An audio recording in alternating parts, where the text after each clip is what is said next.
Well, there it is, ladies and gentlemen, the brand new Ford Fiesta, the one with a 3-cylinder, 1-liter EcoBoost engine. Ford flew me out here to sunny Irvine, California to drive it, and there are indeed 3 things that make this car special. Of course, the 3-cylinder is unusual. The color, well, that goes without saying. And number 3, I'm going to tell you that right after this, and that is coming up next on the Fast Lane Car.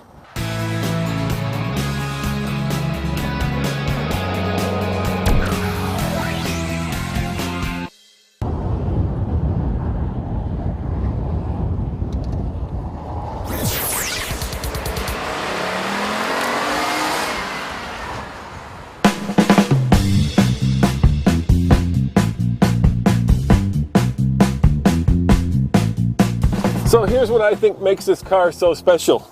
Check this out. Yes, do you remember what that is? It's a manual transmission. In this case, a 5-speed manual.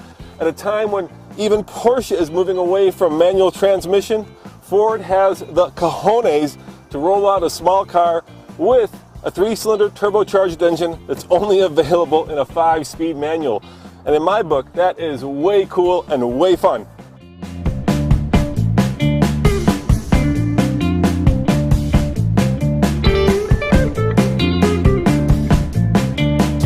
Get the 1.6 liter Fiesta in the automatic, but this is the one you want. This is the fun one. Okay, the ST is a little bit more fun, but in terms of a car that costs just over $16,000 starting price, the 1 liter with the turbocharger is exceptional because it puts out, and this is the important number, 148 pound-foot of torque, and on the highway at least it gets 45 mpg.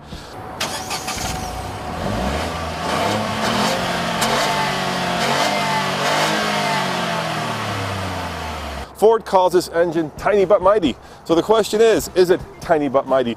Let's take it for a ride and find out.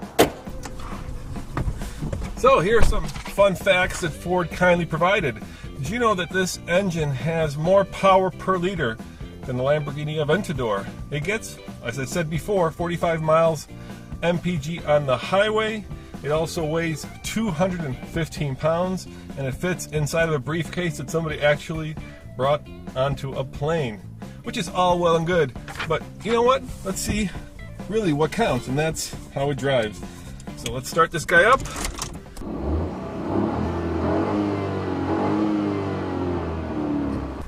Put my seatbelt on. Take it for a spin.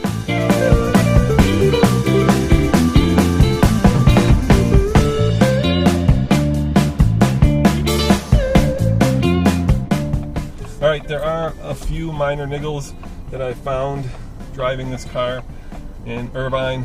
First and foremost, this stick shift, while it's fun and engaging to drive, it's a little bit notchy. I'd like it to be just a little bit more precise, a little bit shorter throws, so I can make the best use of this perky little engine.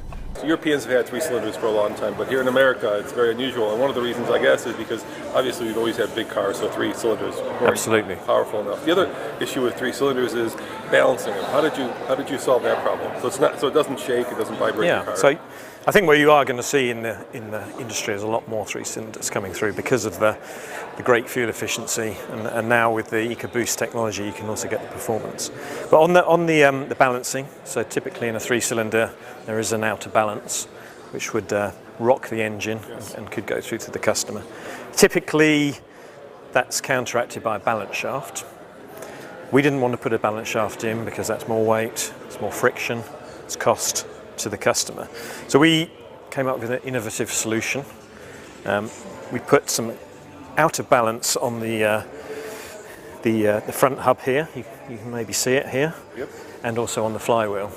So we moved that out of balance from the vertical motion to a lateral motion, and the engine mounts are designed to accommodate that lateral movement, which is more difficult to do in the vertical movement. So we saved on cost, saved on weight, better fuel economy, and resolved that, what you would recognise is a historic issue for a 3-cylinder.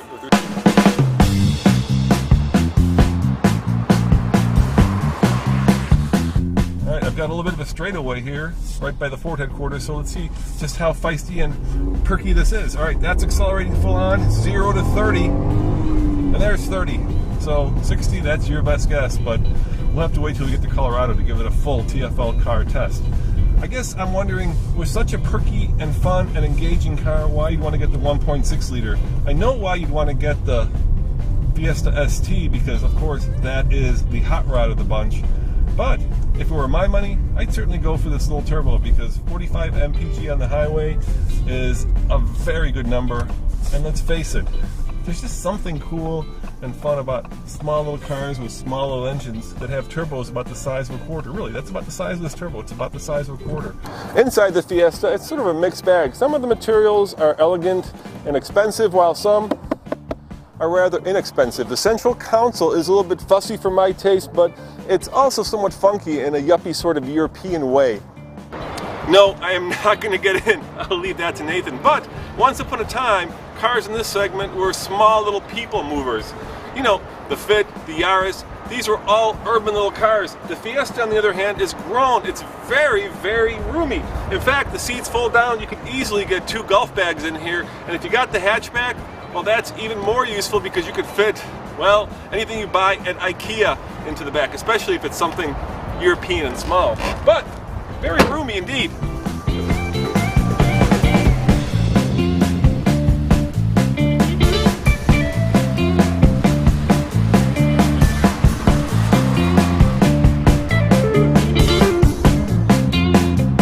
Here's the thing about test driving cars in Irvine: you don't much drive them as you do sit around at stop signs waiting for the light to turn green. So we need to get our grubby little hands on this in Colorado and take it up into the mountains so we can really see how the chassis is sorted, how the front wheels do with that almost 150 pound-foot of torque, and how this car handles it when the road goes twisty and the stoplights are green, or at least non-existent, which is even better. Come on! Good God. Oh, you people in California, how do you put up with this? Yes, I know, we have snow in Colorado and we have snowstorms, yada, yada, yada.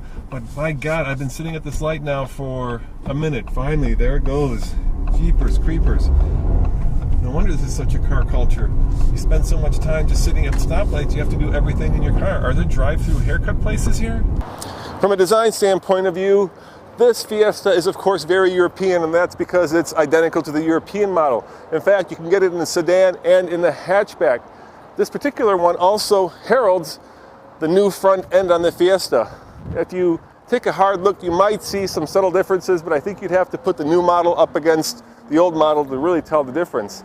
Obviously, the bright green color is a little bit distracting, but it's very European and I think very fun. Yeah. What's your favorite part of it?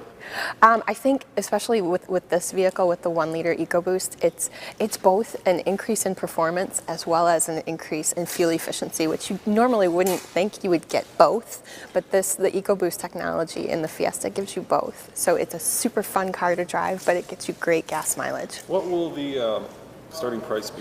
So for this model, equipped is $16,740. So for less than $17,000, you can get 45 miles per gallon. And when will it be available, or is it available? It's available now in dealers. You can go and test drive one if you're interested. Absolutely. On the TFL scale of buy it, lease it, rent it, or forget it, I'm going to say I don't know. I'm only here in Irvine for a few hours, and I've driven it basically around suburban gridlock. So it's not fair to you, and it's certainly not fair to Ford to rate this car. So you have to come back when we take it to Colorado for a full TFL review. But what I can tell you is, good God, it's so much fun to drive a stick shift. You have so much more control and it's so much more engaging. So as always, this is Roman reporting for the Fastlane Car. Thanks for watching, and check out tflcar.com for more news, views, and reviews. Ciao.